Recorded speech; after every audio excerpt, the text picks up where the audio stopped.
And now it's time for our meditation. So I invite you to get things off your lap and get those feet firmly planted on the floor. If you're comfortable, to take a few deep breaths and close your eyes. Letting that breath relax us into this time and space where we have nowhere to be, nowhere to go, just to be present here now in this perfect moment. Allow the chair to support you and allow that breath of God to breathe you. Feel your shoulders relaxing as you breathe in and breathe out, breathing in that presence of Spirit, the presence that lives you, breathes you, and is you.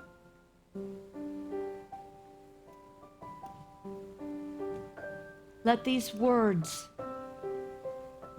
move through your heart this morning. I am a divine expression of God. I am created in love. I am made of light. I am guided by wisdom. I am enough just as I am.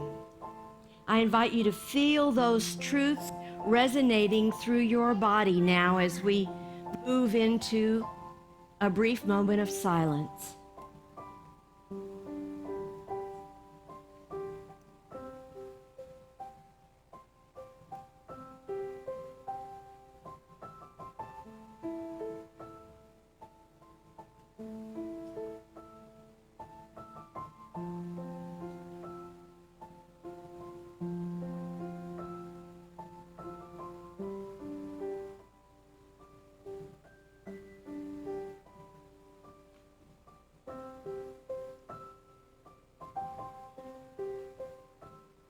Take a moment in this stillness to connect with that Christ presence within you. Let it rise gently from your heart, steady, soft, and yet confident. From this inner knowing, feel the strength to be fully yourself, courage to speak your words of truth into the universe.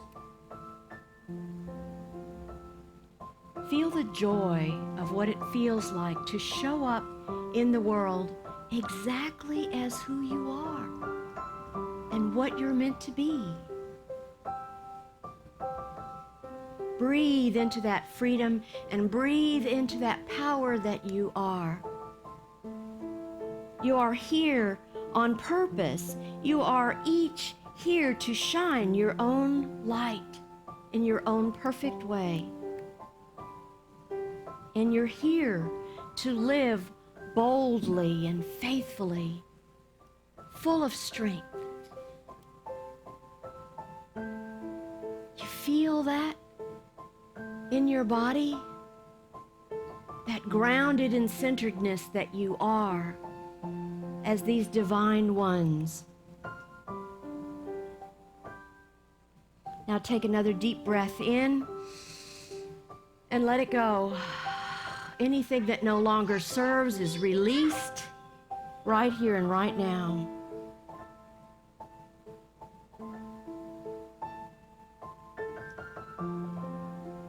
And as we bring this meditation time to a close, I invite you to open your eyes whenever you're comfortable.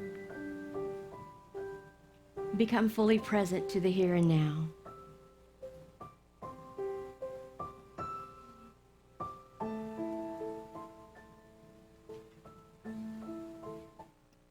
Daring to be me. So it's so funny that Watana was telling the story, because at 6:15 in my meditation this morning, my whole sermon changed, because it said, I need to talk about that pandemic experience that we had. And so it was like 2020, middle of 2020 or so, when Reverend Watana started those online services at 10 a.m. for like Uniteens and YOU. And we weren't gathering here at the church. In our church, we were coming here to film services on Friday, so we had Sunday mornings off throughout the whole pandemic. And so Mila and I, we would get up on Sunday morning at 10, and I'd have the Zoom open, and I'd make her breakfast, and she would come, and we would eat breakfast and be in the service with Watana. And about the only one there was Honor, who was about 8 at the time. He was young. Mila was much younger. But I want to tell you this. Honor would read in front of all those Uniteens and YOU. He would read scripture. He would read whatever Watana had on the screen that she was sharing that Sunday. Mila was too shy. Mila was too shy. She was like kind of hanging back, you know. Look at her now, y'all. Look at her now. Oh, my God. What a difference a few years can make, right? So these teachings that we have in Unity are making a huge difference in our world. And if you just look at the confidence of these teens, you understand how important it is, this work that Reverend Watana is doing to try to get all the churches to get their youth programs going, because this is our future. This is our future. And they are confident and they are strong because they know who they are. So it's so perfect that today we're in our last Sunday of this theme that we've been doing all month. We use the Unity theme each month. And so we have an affirmation somewhere. There it is. So I am confident is what we've been focusing all month. And so let's say it together, our affirmation. I am bold and confident. I live with divine audacity. And that's exactly what we want to do, right? So today's talk is about the courage to show up fully as who we are, to show up as ourselves, not in fear, not in ego, but in the bold confidence that we were created to be, in the image and likeness of God that we are, empowered by spiritual truth, by the knowing of who we are, inspired by Jesus' teachings. So this is the very end of Pride Month, and Unity has a big focus on this. And so I want to bring up a video that Unity put out. Proudly supports the LGBTQIA+ community. Unity is a spiritual community dedicated to awakening and transformation in the world. We believe that everyone is divine, that every single person is shining with the light of God and worthy of love. For 130 years, Unity has taught that no one is broken or sinful. We are born in original blessing. Everything we do is designed to support those on a spiritual journey. People of any faith or none, even if you don't believe in God, you'll find tools and resources about healing, guidance, grief, prosperity, forgiveness, love, and so much more. You'll see yourself in inspiring Unity publications. You can contact our 24/7 prayer ministry by phone or online anytime you need to be reassured or uplifted. Unity proclaims the oneness of all people, knowing that each person brings a unique perspective and gifts to share with the world. Welcome to Unity. So it's not enough just to have a month of celebration, right? It's a way of life, and that's what I so much love about Unity. Don't you love that? Born in original blessing.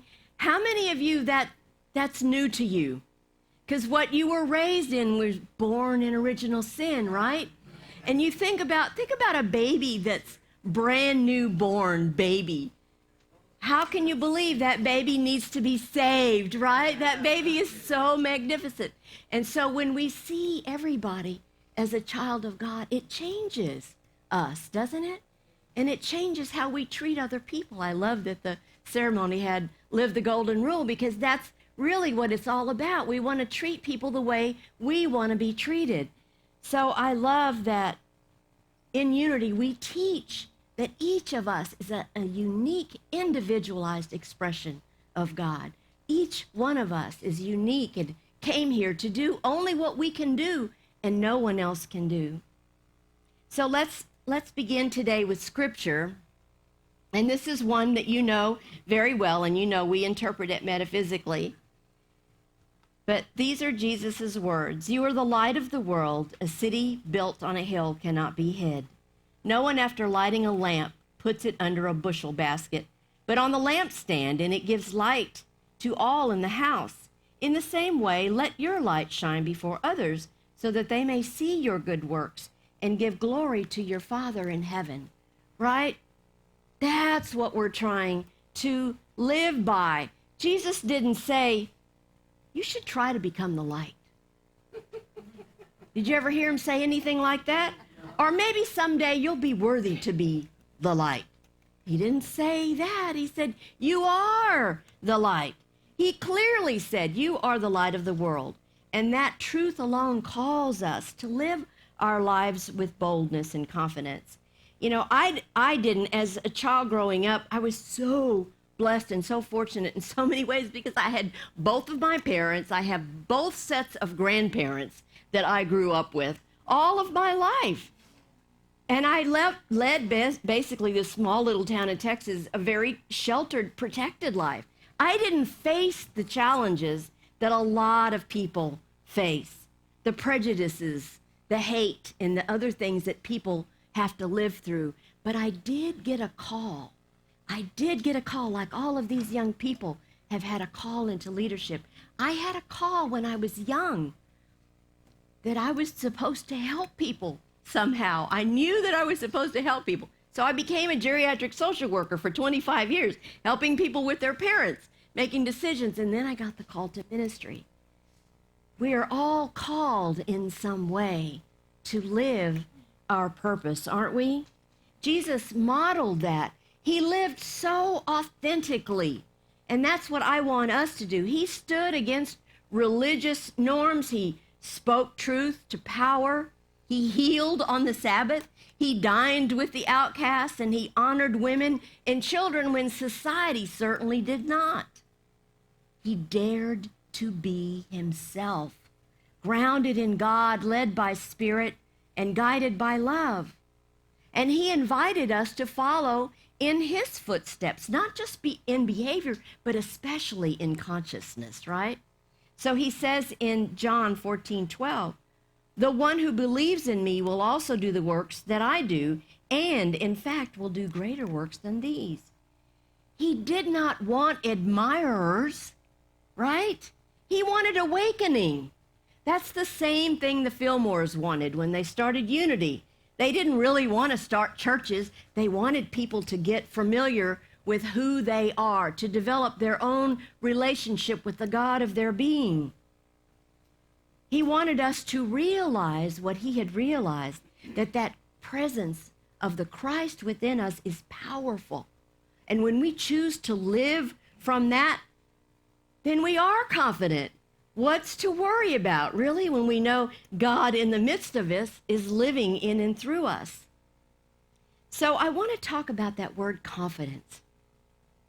You know, it doesn't come from outer approval. It doesn't come from people giving us confidence. It comes from the alignment within ourselves, our thoughts, our beliefs, our actions, when they're in harmony with the divine part of us, when we're living the truth that we know, when we claim our oneness, when we claim our divinity. Yes, we're 100% divine, but we're also 100% human. So we're always kind of walking this tightrope, aren't we? Human, divine, you know, and sometimes one is stronger than the other. Sometimes we kind of fall off the path for a little while. We forget who we are, but then we come back. But Unity's teachings help us remember. We don't need to earn worthiness. There's nothing to earn. We are worthy already. We don't need to find the light or look for it in someone else. We already are that. And we don't need to hide who we are because we are here to shine, because our world needs each and every one of our lights and whatever it is that we are here to do. So you see, daring to be me is about daring to be that unique expression of God that only you can be. And that takes courage, and it also takes truth.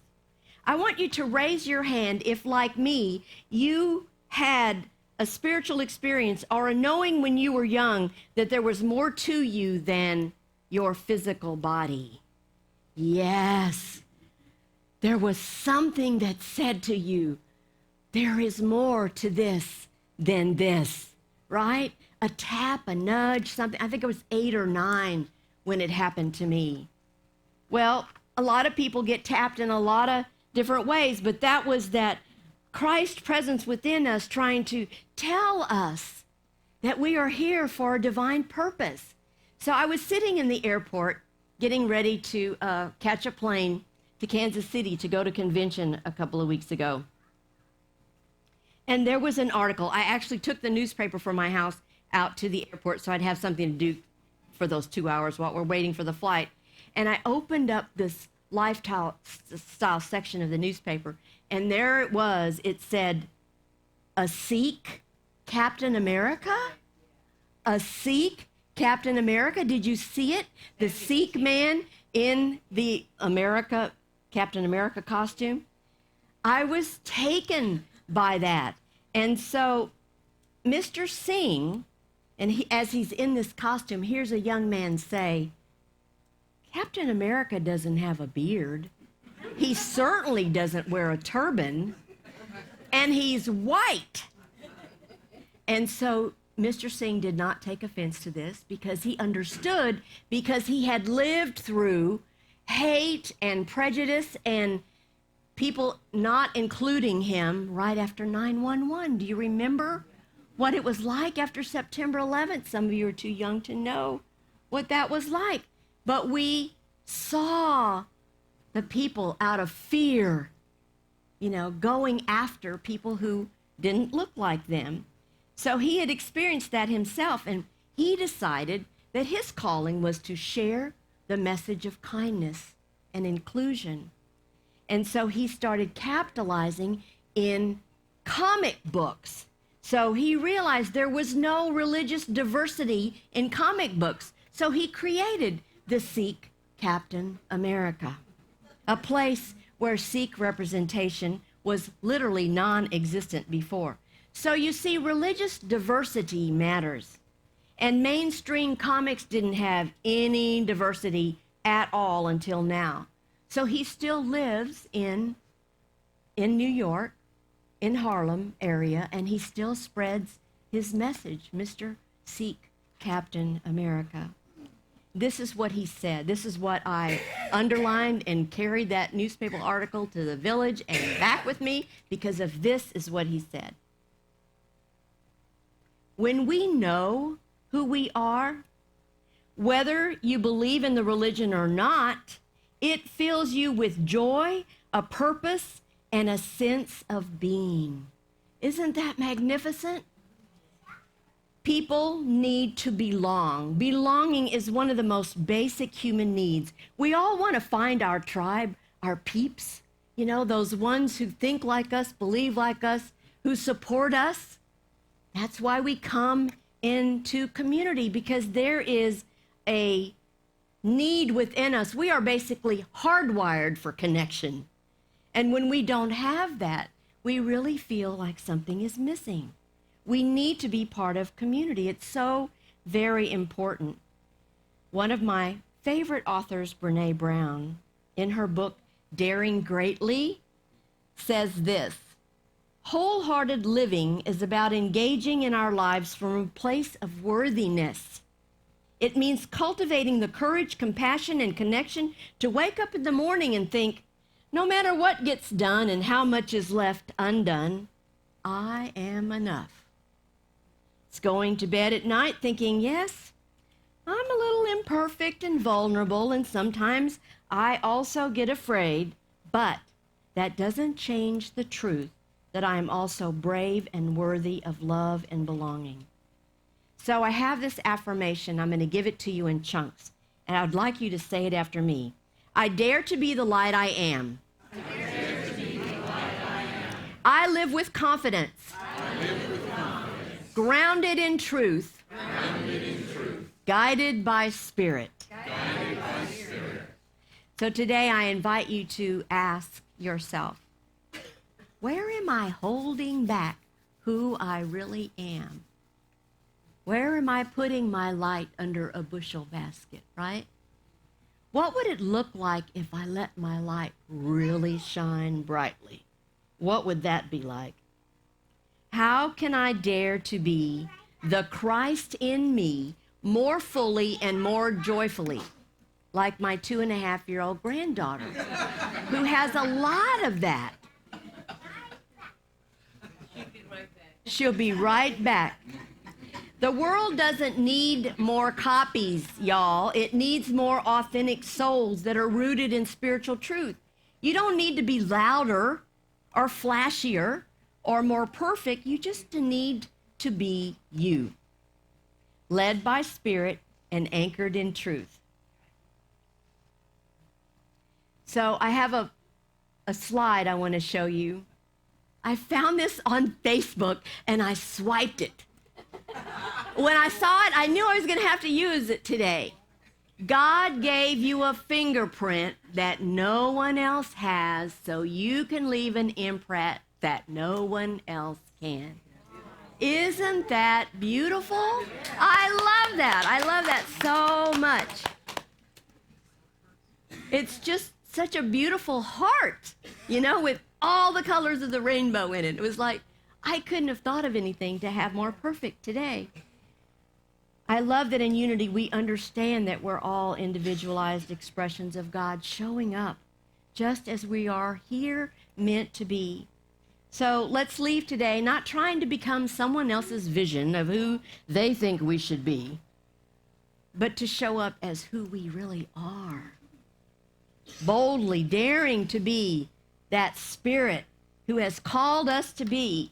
The world doesn't need more conformity. It needs your light. It needs your truth. It needs your authentic, beautiful, Spirit-led self. All right, enough preaching. Time for a joke.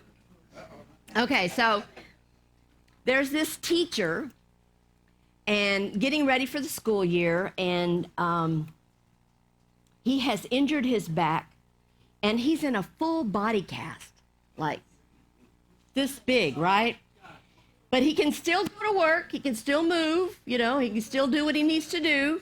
Puts his shirt on over it, heads to the classroom, and they give him like the rowdiest class ever. I know Kara can identify with that as a school teacher. And you too, Shayna. So he goes into the room. He realizes, they're all over the place. So he goes in and he just walks over to the window and he opens the window real widely so a nice breeze comes in, and then he just goes over to his desk and politely he's letting them just do whatever they want to do. And he goes down to his desk and he's sitting there doing that, and all of a sudden a breeze blows in and his tie flips up, and he reaches over on the desk and he takes the stapler and he staples his tie to his chest. Never had another peep out of anybody the rest of the year. You like that? Can you just visualize what that looked like? Oh my God. All right, I'm going to close today with Divine Audacity, Reverend Linda Martello Whitsett's book. It's Dare to be the Light of the World is what the front of the cover says.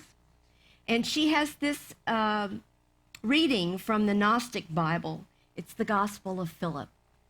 I love it. I hope you will too. It is impossible to see anything in the real realm unless you become it. Not so in the world. You see the sun without being the sun, see sky and earth but are not them. This is the truth of the world. In the other truth, you are what you see. If you see spirit, you are spirit. If you look at the anointed, you are the anointed. If you see the Father, you will be the Father. In this world, you see everything but yourself. But there you look at yourself and are what you see. Being the light is our moment by moment, choice by choice agreement to act from a consciousness of unity with the one mind. In spiritual understanding, when you see the Father, you will be the Father. Being unified rather than divided, we could be said to be in the kingdom of consciousness, our heavenly state of being. That's what I wish for each and every one of you. Thank you so much. God bless.